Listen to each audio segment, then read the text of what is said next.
Halo and welcome back teman-teman netizen atau warganet yang saya hormati semuanya. Di konten terbaru hari ini saya ingin memberikan analisa dari pertandingan playoff untuk Olimpiade antara Timnas Indonesia U23 versus Timnas Guinea U23 yang berakhir untuk kemenangan Timnas Guinea U23 dengan skor 1-0.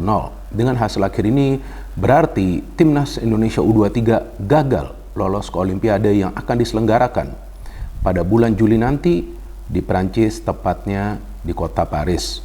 Dan kalau bagi saya teman-teman, tidak masalah sama sekali Timnas Indonesia U23 gagal lolos ke Olimpiade, karena memang dari awal saya sama sekali tidak punya ekspektasi ataupun harapan agar Timnas Indonesia U23 bisa lolos dan bermain di Olimpiade. Apalagi target awal dari federasi adalah agar Timnas U23 bisa lolos dari fase grup. Dan saya juga ingin agar Timnas Indonesia U23 minimal lolos dari fase grup. Dan yang lebih penting lagi, agar para pemain mendapatkan pengalaman yang berharga bertanding melawan Qatar, Australia, dan juga Yordania di fase grup. Ternyata di luar ekspektasi, Timnas Indonesia U23 bisa lolos sampai ke babak semifinal dan hampir saja lolos ke Olimpiade. Tapi memang sebelum Piala Asia U23 ini digelarkan, Shin Tae-yong optimis bahwa dia bisa membawa Timnas U23 lolos ke babak semifinal dan akan mencoba untuk mendapatkan satu tiket ke Olimpiade. Artinya bahwa pelatih ini memang sudah paham dengan kekuatan dari Timnas Indonesia U23. Dan menurut hemat saya teman-teman, Timnas Indonesia U23 kalah lawan Guinea karena yang pertama para pemain underperform, artinya terlihat jelas mereka tidak mampu bermain secara rapi di atas lapangan. Mungkin juga mereka merasa tegang ya. Oleh karena itu banyak sekali salah passing yang mereka lakukan, bahkan dari segi peluang, timnas kita hanya bisa menciptakan satu peluang yang berbahaya, yaitu dari Arhan ya, ketika dia mendapatkan umpan dari Marcelino. Tapi Guinea juga gak bagus-bagus amat, mereka juga mainnya biasa saja, seperti yang saya jelaskan dan di konten preview untuk pertandingan ini, bahwa Guinea diunggulkan di atas kertas, tapi di atas lapangan bisa berbeda. Dan sebetulnya para pemain kita juga bisa menyulitkan para pemain Guinea, tapi sayangnya para pemain kita tampak begitu tegang sehingga mereka sulit sekali untuk bisa membangun sebuah serangan dan banyak sekali melakukan kesalahan yang memberikan penguasaan bola kembali kepada para pemain Guinea dan juga beberapa kali coba dimanfaatkan oleh para pemain Guinea untuk bisa menciptakan peluang. Bahkan Nathan dan juga Ivar Jenner melakukan kesalahan di ruang pertahanan sendiri. Dan selain itu juga, kalau menurut saya Indonesia kalah di pertandingan semalam karena juga dikerjain oleh wasit. Ya suka atau tidak suka, faktanya seperti itu teman-teman. Memang jika teman-teman mengikuti channel YouTube Triple B, sangat jarang saya menyalahkan wasit. Karena jelas terlihat itu pelanggaran yang dilakukan oleh Witan, memang sih ada sentuhan minimal ya ke pemain dari Guinea yang dia lakukan itu sedikit di luar kotak penalti, mungkin tipis banget itu, satu langkah lah. Dan juga ketika Dewangga itu mengambil bola, sebetulnya terkena bola dulu. Ya memang kemudian terkena kaki dari pemain Guinea, tapi dia bisa menyapu bola atau menghalau bola dari jangkauan pemain Guinea tersebut, dan itu adalah situasi 50-50. Dan juga ada beberapa pelanggaran yang dilakukan oleh para pemain Guinea tapi wasit membiarkan saja. Namun ketika ada pemain kita yang melakukan pelanggaran, langsung wasit meniup peluitnya. Selain itu juga wasit memberikan kartu merah kepada Shin Tae-yong yang memprotes keputusan wasit yang memberikan penalti kedua bagi Guinea. Dan sangat disayangkan untuk pertandingan penting seperti playoff ini justru tidak ada teknologi VAR. Saya kira akan ada VAR, karena VAR sangat diperlukan sekarang.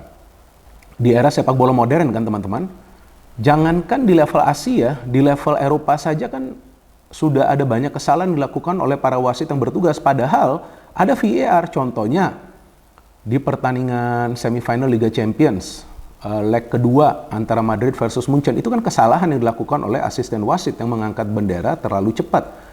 Kemudian wasit juga langsung meniup peluitnya.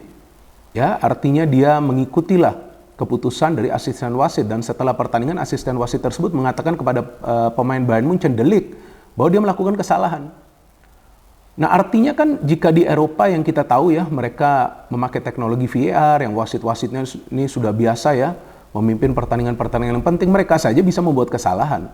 Masa di pertandingan seperti playoff ini yang dihadiri juga oleh Presiden FIFA, di tribun kan kita bisa melihat ada Presiden FIFA, kok nggak ada ya VAR? Atau mungkin memang stadion ini tidak memadai ya infrastrukturnya untuk pemakaian VAR.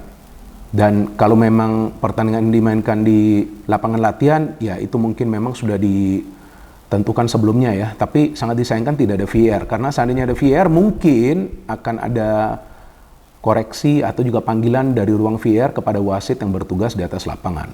Tapi saya juga bukan mengatakan ini semua dengan tujuan untuk menyalahkan wasit, enggak juga. Tapi ada faktor juga dari wasit yang menggagalkan Indonesia untuk bisa meraih hasil akhir yang positif lawan Gini. Walaupun memang secara keseluruhan permainan dari Indonesia underperform, tapi ada peran dari wasit juga ini. Mungkin juga setelah gol pertama dari Gini itu kan, yang dari penalti, mental dari para pemain Indonesia mulai ngedrop. Karena para pemain Indonesia membutuhkan waktu untuk bisa tune in. Tapi setelah mereka bisa tune in, justru Indonesia menciptakan peluang berbahaya pertama di pertandingan ini kan, dari Arhan itu yang tadi saya jelaskan on target. Dan memang tampak para pemain ini ya mungkin juga kelelahan ya, sehingga memang mereka tidak bisa bermain dengan pressing yang baik, tidak seperti biasanya. Oleh karena itu para pemain Gini bisa mengandalkan skill individu mereka untuk bisa mengacak-acak pertahanan kita. Padahal secara teamwork jelas terlihat para pemain Gini tuh gak begitu baik.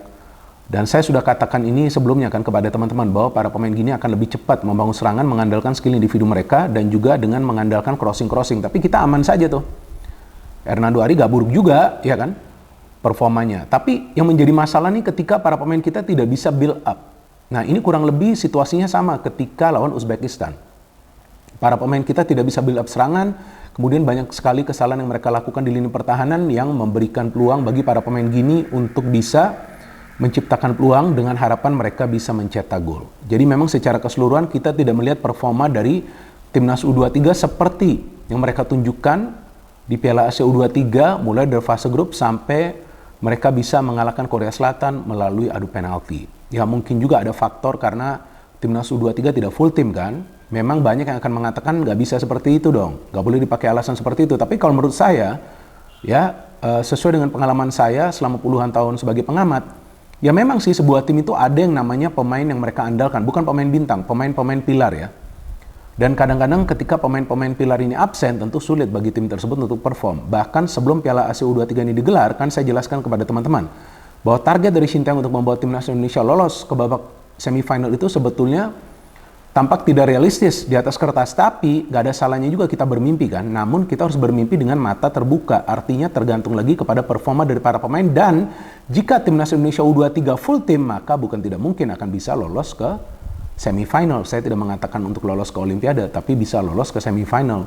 Tapi ketika Indonesia tidak full tim, ya kita lihat build up dari pertahanan itu tidak bagus.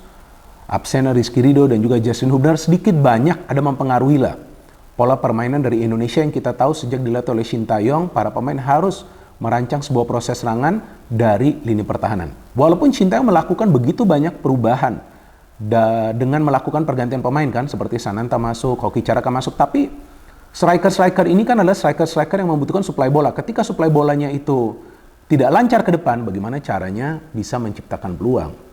Dan Marcelino mungkin bermain dengan menahan sakit ya. Tampak ya dia agak kesulitan juga beberapa kali untuk berlari. Tapi pressing-pressing di tengah dari para pemain kita gak buruk juga, bagus juga. Nah inilah yang membuat Ivar Jenner tidak bisa berkonsentrasi untuk membantu serangan. Karena dia lebih banyak menutup ruang di lini tengah. Jadi ya sebetulnya kan dari awal Piala Asia U23 kita sudah bisa melihat ya di pertandingan Indonesia ada juga wasit yang memang agak lain gitu kinerjanya. Ya kan mulai dari pertandingan lawan Qatar, kemudian pertandingan lawan Uzbekistan.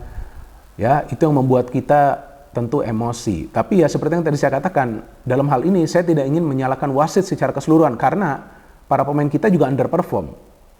Jadi memang para pemain kita tidak bermain seperti biasanya. Ya artinya ini kembali ke faktor mental. Mungkin juga setelah 2 kali kalah kan, lawan Uzbekistan dan juga lawan Irak, para pemain belum bisa mengembalikan ya kesiapan mental mereka untuk bermain di satu pertandingan ini yang bisa menentukan langkah mereka untuk lolos ke Olimpiade.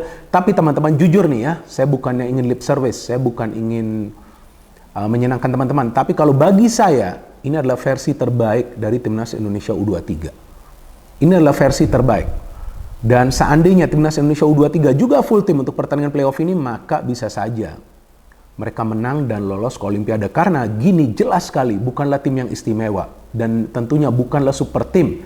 Yang juga saya jelaskan atau saya diskusi dengan mantan pemain Timnas Indonesia, Supriyono Prima, ketika saya membuat konten ya, dengan Mas Supri ya, untuk membahas tentang Timnas Indonesia U23. Saya menjelaskan dan Mas Supri juga sepakat bahwa betul Gini bukanlah tim super. Bahkan Mas Supri sudah mengatakan bahwa pemain-pemain Afrika biasa akan mengandalkan skill individu mereka, dan itu yang memang mereka lakukan di pertandingan semalam. Sayangnya para pemain kita tidak bisa bermain secara kolektif, bukan karena mereka bermain egois, enggak, tapi ya karena memang tampaknya mereka tegang. Nah, ini faktor ketegangan ini sih, ya inilah kesulitan tersendiri ya bagi para pemainnya, dan saya pikir wajar saja karena ya ini kan adalah pengalaman yang baru ya. Kapan sih Timnas Indonesia U23 kita ya di era sepak bola modern ini ya bisa lolos sampai ke babak semifinal dari Piala Asia U23? Ya kan, bahkan lolos ke Piala Asia U23 saja baru pertama kalinya, ya kan? Jadi ini adalah hal yang wajar ketika ada faktor non teknis yang mempengaruhi permainan dari Timnas Indonesia U23. Tapi selain itu para pemain selanjutnya nanti ketika mereka mulai membela Timnas Indonesia senior harus bisa improve. Mereka harus bisa menjaga ya atau juga mempertahankan kekuatan mental mereka. Karena mental itu teman-teman sangat penting di era sepak bola modern. Tim-tim yang tidak diunggulkan itu bisa mereka menangkan ketika para pemain mereka itu mentalnya kuat. Saya tidak mengatakan para pemain kita takut, enggak. Tapi terasa seperti ada beban di antara para pemain kita sehingga mereka dalam mengambil keputusan ini tidak tepat, tidak sesuai dengan momen yang tepat. Contoh, ketika itu Arhan dapat bola ya, sekali itu yang dari Nathan kan, dari free kick kan, sebetulnya bisa saja dia shooting, Arhan ya kalau nggak salah itu ya. Tapi dia justru memberikan cutback. Nggak salah, karena dia kan tidak egois ya, dia coba memberikan cutback. Tapi sudah ada banyak pemain Gini di dalam kotak penalti. Seandainya dia mengambil keputusan untuk shooting, dengan kaki kirinya yang kita tahu, dia punya kekuatan, saya lupa itu Witan atau Arhan itu, yang masuk dari kiri, seandainya dia punya keyakinan atau dia percaya diri, dia shooting langsung, Witan juga kan punya kaki kiri yang bagus ya, mungkin juga bisa menjebol gawang dari Gini. Dan saya pikir Gini hoki banget ya, karena ya wasitnya ini memberikan mereka peluang untuk mencetak gol 2 kali dari penalti. Padahal secara keseluruhan dari open play sulit banget juga mereka menciptakan peluang. Meskipun para pemain kita juga banyak melakukan kesalahan. Nathan sendiri di ruang pertahanan melakukan kesalahan sampai hampir pemain Gini mencetak gol. Tapi saya pikir kita perlu mengapresiasi kerja keras dari para pemain yang membuat mereka justru menjadi bahan pembicaraan di seluruh dunia nih teman-teman. Jujur, saya tidak bohong sama sekali. Karena kan seperti yang pernah saya jelaskan sebelumnya, HP saya ini bukan saja selalu berdering ya, artinya selalu ada call yang masuk, tapi juga banyak sekali pesan singkat dari teman-teman yang berada di luar negeri. Sebagian dari mereka adalah jurnalis ya, ada juga yang pengamat. Mereka justru menanyakan kepada saya, kok luar biasa banget nih Indonesia main ya. Nah, saya menjelaskan karena ini semua adalah proses yang dijalankan oleh para pemain bersama Shin Taeyong selama bertahun-tahun. Dan sekarang kita sudah melihat hasilnya. Memang, kan saya sudah katakan sebelumnya, bahwa progresnya baru 50%. Ya kan teman-teman, itu yang saya katakan. Jadi artinya kita juga harus sabar. Ini adalah tim yang muda loh. Bahkan Timnas Indonesia U23 ini adalah skuad yang paling muda di Piala Asia U23. Mereka membutuhkan waktu untuk berkembang. Tapi para pemain menunjukkan fighting spirit yang luar biasa di atas lapangan. Selain itu, mereka nanti harus lebih siap lagi secara mental. Mental adalah segalanya teman-teman di era sepak bola modern ini. Dan para pemain saya harapkan nanti juga akan berani menerima tawaran dari luar negeri jika mereka dapat. Ya, tapi juga nanti perlu dipastikan bahwa mereka juga bisa mendapatkan menit bermain. Dan bagi saya teman-teman, semua pemain dari Timnas Indonesia U23 adalah pemain-pemain yang memberikan kontribusi yang sangat signifikan bagi Timnas Indonesia U23. Ya, bahwasannya mereka beberapa kali melakukan kesalahan, ya udahlah ya, kita harapkan nanti mereka bisa belajar dari kesalahan-kesalahan tersebut ya. Namanya juga kan pemain muda. Dan juga lihat saja Witan. Ya kan, terluka begitu dia masih fight di atas lapangan. Tapi ya memang belum rezekinya bagi Timnas Indonesia U23 untuk bermain di Olimpiade. Kita jangan berkecil hati teman-teman, tapi kita juga harus semangat karena melihat ada prospek yang begitu baik dari Timnas Indonesia U23 yang kita tahu sebagian besar dari para pemain yang berada di Timnas Indonesia U23 juga membela Timnas Indonesia senior. Kita semangat terus, kita tetap dukung Timnas Indonesia, apakah itu di level senior, U23, U20 atau juga U16. Tetap menyala Timnas Indonesia, tetap menyala skuad Garuda. No hate, no politics, only football. Salam sepak bola.